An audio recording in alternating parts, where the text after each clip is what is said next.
ইমেলটা আমাদের একজন লিসনার আমাদেরকে পাঠিয়েছেন, যেভাবে লিখেছেন সেভাবে পড়ছি। হ্যালো রাসেল ভাইয়া, আশা করি ভালো আছেন। আমার নাম সাজিদ হাসান শাফিন। আমার আর দুই বন্ধু তাইয়ব এবং তাহসিন, আমরা তিনজন মিলে মেহেরপুর জেলায় একটা একটা টিম খুলেছি এবং আমাদের জেলাতে আমাদের বিভিন্ন জায়গা থেকে আমাদের কাজ ভূত এফএমের ঘটনা কালেক্ট করে এবং ভূতের এফএমের আজকে তিনি একটা ঘটনা শেয়ার করছেন এবং আশা করছি সেটা সবার ভালো লাগবে। ঘটনাটি আজ থেকে 30 বছর আগের মেহেরপুর জেলা শহর থেকে মুজিবনগর যাওয়ার রোডে কোর্ট ছাড়িয়ে কিছু দূর শ্মশানের কাছাকাছি প্রায় একটি বাড়ি আছে। বেশ পুরনো আমলের বাড়ি, চারিপাশ বাঁশঝাড় ও বন জঙ্গলে ভরপুর। বাড়ির মালিকের নাম খালিদ শরীফ, বাবা মার একমাত্র সন্তান। ছোটবেলা থেকেই সে প্যারানরমাল বিষয়ের সাথে অভ্যস্ত, যেমন ছাদে কারো হাঁটার শব্দ কিংবা মধ্যরাতে তার নাম ধরে ডাকার শব্দ। খালিদ ও খালিদ। বড় হয়ে সে এগুলোকে পাত্তা দিত না, কিন্তু তার লাইফের সবচেয়ে ভয়ঙ্কর ঘটনা ঘটে যখন তার বয়স 25 বছর পূর্ণ হতে যাবে তখন। তো ওই সময়ে রোজার ঈদ বেশ হাসি খুশিতেই বাড়ি আসে, কারণ ঈদের পরের দিনই তার 25তম জন্মদিন ছিল। সে ভেবেছিল এটাতে একটু সেলিব্রেট করা যায় কিনা, কিন্তু ঘটনা ঘটতে থাকে ঈদের দিন রাত থেকেই। ঈদের দিন সারা বিকেল বন্ধুদের সাথে ঘোরাঘুরি করে সন্ধ্যার একটু পর বাড়ির পথে রওনা দিল। বাড়ি থেকে 50 মিটার দূরে শ্মশানের শেষ মাথায় আসতেই সে শুনতে পায় কি যেন তার নাম ধরে ডাকছে। সে পেছন ফিরে কাউকেই খুঁজে পায় না। বিষয়টা তার কাছে ভৌতিক মনে হওয়ায় সে দ্রুত বাড়ি ফিরতে থাকে। পথে তার আর কিছুই ঘটেনি, ফলে এই ব্যাপারে সবকিছু সে ভুলে যায়। রাতে ভাত খেয়ে খালিদ ঘুমোতে চলে যায় আর ভাবতে থাকে কাল বাদে পরশুদিন তো বার্থডে, কি করা যায়। এই ভাবতে ভাবতে সে 12টা নাগাদ ঘুমিয়ে পড়ে। রাত প্রায় 1:45 তার ঘুম ভাঙলে সে যেটা দেখে তা দেখার জন্য সে প্রস্তুত ছিল না। দেখতে পায় খাট থেকে কমপক্ষে 2 ফুট উচ্চতায় ভাসছে সে নিজে, এবং ঘরের কোনায় একটা ব্ল্যাক শ্যাডো দাঁড়িয়ে আছে। এর একটু একটু করে বেশ ভয় পেয়ে যায় সে দ্রুত দোয়াদরুদ পড়তে থাকে। একটু পরে ব্ল্যাক শ্যাডোটা তার কাছে আসতে থাকে এবং খাটের একেবারে কোনায় এসে দাঁড়ায়। ব্ল্যাক শ্যাডোটা দিকে তাকিয়ে বিচ্ছিরি ভাবে হাসে এবং হঠাৎ করে সেটি হারিয়ে যায়। ব্ল্যাক শ্যাডোটা হারিয়ে যাওয়ার সাথে একদম প্রায় সাথে সাথেই সে খাটের উপরে ধপাস করে পড়ে যায়। খাটের উপর থেকে পড়ে গিয়ে সে সেন্সলেস হয়ে যায়। ভোরে ফজরের আজানের সময় তার সেন্স আসে এবং সেন্স ফিরে সে নিজেকে শ্মশানে আবিষ্কার করে। সে নিজেকে কোনো মতে সামলে নিয়ে বাড়ি ফিরে ঘটনাটি সে কাউকে জানায়নি। সে একজন ভালো কবিরাজকে চিনত। কবিরাজের কাছে গেলেন। কবিরাজ তাকে একটা কাগজে কিছু লিখে দেয় এবং বলে রাত প্রায় 2:45টার সময় একটা গাড়ি আসবে যা কয়টি শেয়াল টেনে আনবে।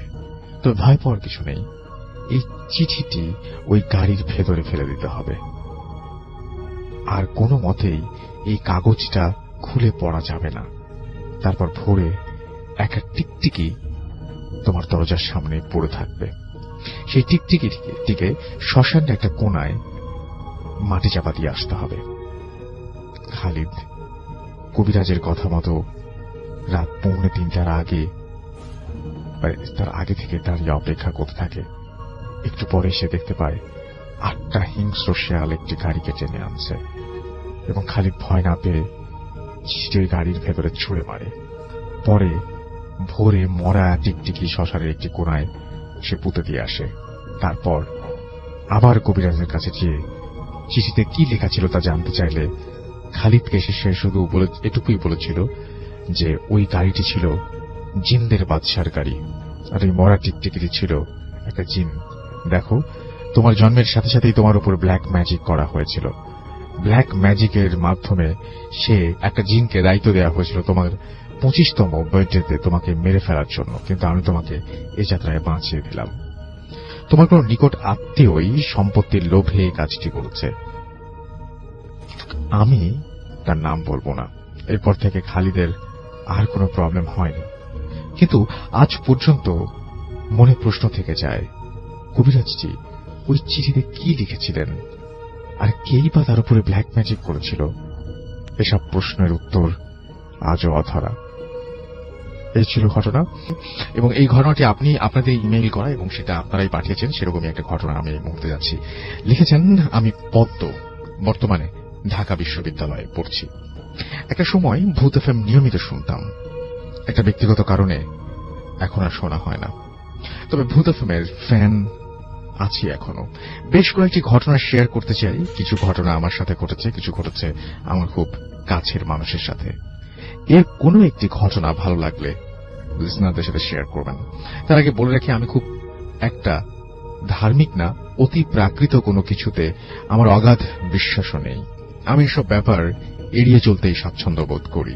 যে ঘটনাগুলো আজকে শেয়ার করছি তা আমার জীবনে ঘটে যাওয়া বা কারো কাছ থেকে শোনা নিছক কিছু ঘটনা হিসেবেই বর্ণনা করছি। আমার কাছে এসব ঘটনার কোনো ব্যাখ্যা ছিল না বলে আমি এগুলোকে অতি প্রাকৃত হিসেবে ধরে নিচ্ছি। শ্রোতাদের কেউ যদি এগুলোর কোনো ব্যাখ্যা দাঁড় করাতে পারেন, আমি তাতে খুশি হব।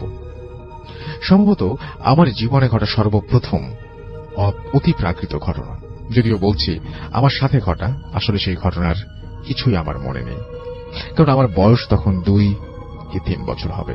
তাই বলা যায় পুরো ঘটনার সাক্ষী আমার বাবা মাই। ঘটনাটি শুনেছি আমার এক আন্টির কাছ থেকে। আমার বাবা মা আমাকে কখনো এই ঘটনাটি জানাননি। এর পেছনে দুটো কারণ থাকতে পারে। তারা উভয়ই যথেষ্ট বাস্তববাদী ও বিজ্ঞান মনস্ক মানুষ, তাই তারা আজও বিশ্বাস করেন ঘটনাটি স্বাভাবিক কোনো ঘটনাই ছিল। হয়তো তারা এর ব্যাখ্যা জানতেন না। ঘটনাগুলো শুনলে আমার শিশু মনে নেতিবাচক প্রভাব পড়তে পারে। মূল ঘটনায় আসি। আমার বাবা সরকারি কর্মকর্তা হওয়ায় প্রায়ই আমার বাবা মাকে এক শহর ছেড়ে অন্য শহরে গিয়ে থাকতে হতো। ওই সময়টায় তারা ছিলেন ময়মনসিংহ শহরটা ছিল তাদের কাছে নতুন।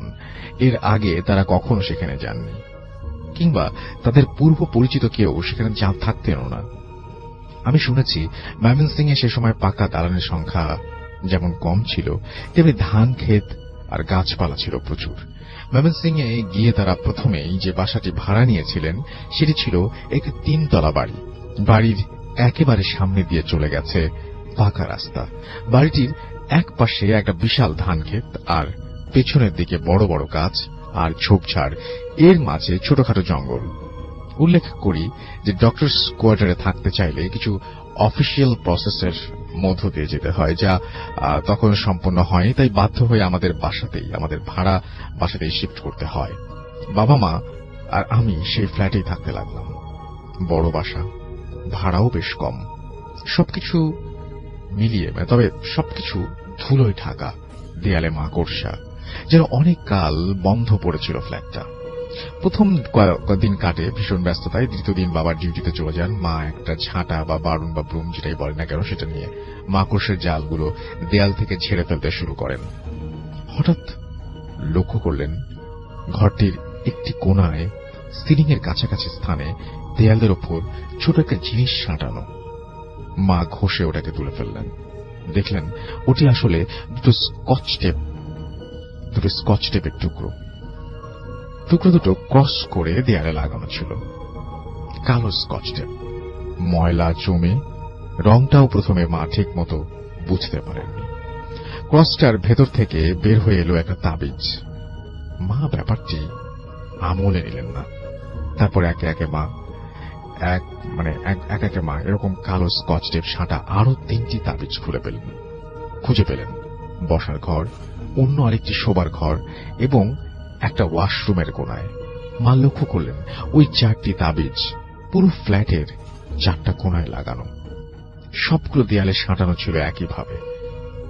তিনি ব্যাপারটা খুব একটা গুরুত্ব দিলেন না এবং তাবিজগুলো তিনি ময়লার ঝুড়িতে ফেলে দিলেন। এসবে আমার বাবা মার কোনো বিশ্বাস ছিল না। এই ঘটনার অনেক কাল পরে মা বুঝতে পেরেছিলেন ঘটনার শুরু মূলত সেদিন থেকেই। নতুন বাসায় মা আমাকে নিয়ে এক ঘরে ঘুমাতেন, আর বাবা রিডিং রুমের এই ঘুমানোর ব্যবস্থা করে নিয়েছিলেন। সেদিন মাঝরাতে বাবা তার রিডিং রুম থেকে হঠাৎ ওয়াশরুমে ঝপ করে অনেকখানি পানি ফেলার শব্দ পেলেন। মা তখন শোবার ঘরে আমাকে নিয়ে ঘুমাচ্ছেন। প্রথমত বাবা ভাবলেন মাই বোধহয় ঘুম ভেঙে উঠেছেন। পরক্ষণেই বাবার মনে পড়ল মায়ের ঘুম খুব গাঢ়। একবার ঘুমালে তিনি সকাল হওয়ার আগে ঘুম থেকে ওঠেন না। চোট্টর নাকি, এই ভেবে তিনি দ্রুত ছুটে যান ওয়াশরুমের দিকে। আর তখনই দুম দাম শব্দ, যেন খুব বড় আর অত্যধিক ওজনের কেউ একজন দৌড়ে চলে গেল। শব্দটা বারান্দা পর্যন্ত গিয়ে থেমে যায়। আমার বাবা খুব সাহসী মানুষ, তাই মাকে তিনি ব্যাপারটা না জানিয়ে নিজেই এর ব্যাখ্যা বের করার চেষ্টা করতে লাগলেন। এরপর প্রতি রাতেই এরকম দৌড়ানোর শব্দ, টয়লেটে পানি ঢালা, রান্নাঘরে ঝনঝন শব্দ ক্রমাগত চলতে লাগলো। কিন্তু বাবা খুবই আশ্চর্য হলেন যখন লক্ষ্য করলেন মাঝরাতে তার ফ্ল্যাটে এত শব্দ হওয়ার পরও নিচের ফ্ল্যাটগুলো থেকে কমপ্লেইন আসত না। এদিকে হঠাৎ একদিন সকালে বাবা চা যখন খাচ্ছিলেন, মা খুব বিরক্ত হয়ে বলে ওঠেন, উফ, আর পারি না তোমাকে নিয়ে, কতবার বলেছি রাতে বিস্কিট খেলে কৌটার ঢাকনাটা ভালোভাবে চাপ দিয়ে আটকাবে, প্রায়ই দেখি কৌটার ঢাকনা ঠিক মতো লাগানো নেই। ইস, এক টিন বিস্কিট, বাতাস ঢুকে সব শেষ। বাবা চা রেখে কিছুক্ষণ মায়ের দিকে তাকিয়ে বললেন, সব গুছাও, বাসা চেঞ্জ করব। মা তো অবাক, সে কি অ্যাডভান্স না দেয়া আছে? আর এখন মাসের মাঝখানে বাসা পাবো কোথায়? বাবা বললেন, খুঁজে দেখছি। এটা নিয়ে বাবা মায়ের মধ্যে এর বেশি আর আলোচনা হয়নি। বাবা হন্যে হয়ে বাসা খুঁজতে লাগলেন।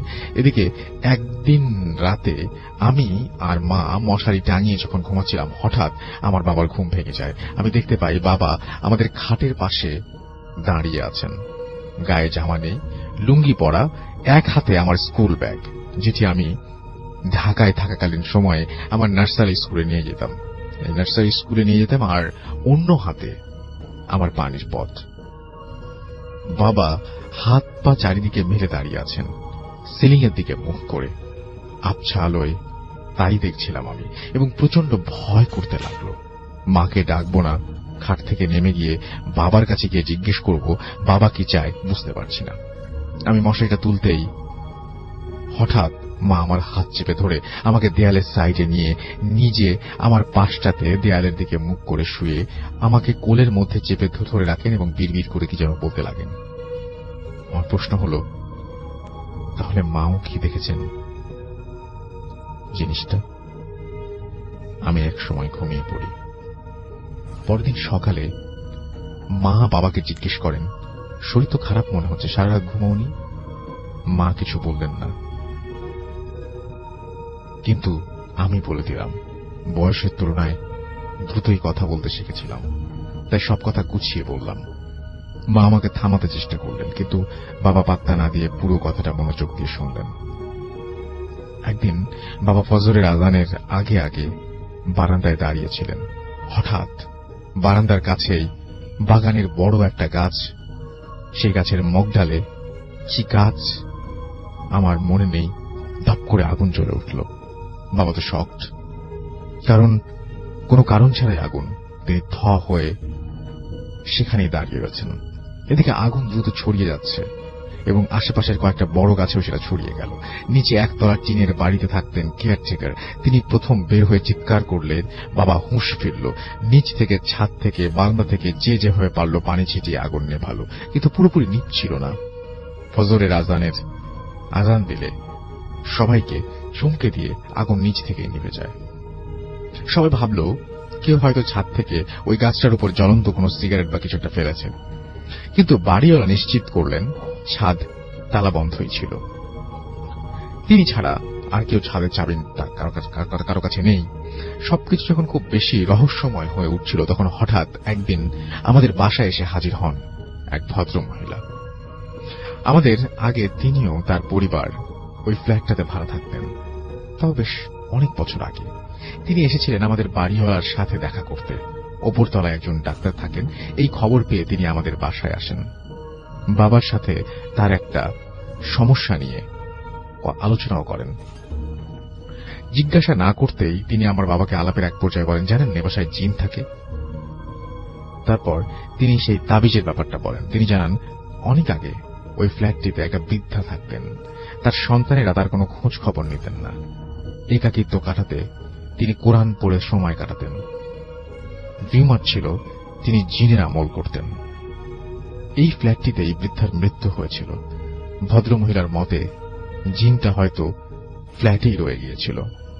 এই ঘটনার কিছু পরে আমরা ফ্ল্যাট শিফট করে নতুন বাসায় চলে যাই। I have so many other experiences to share. এবং ইন্টারেস্টেড হলে প্লিজ রেসপন্স এন্ড তিনি বলছেন যে তিনি আরো অনেক কিছু পাঠাবেন আমাদেরকে। তো আমি আপনার প্রথম ঘটনাটা পড়ে শোনালাম।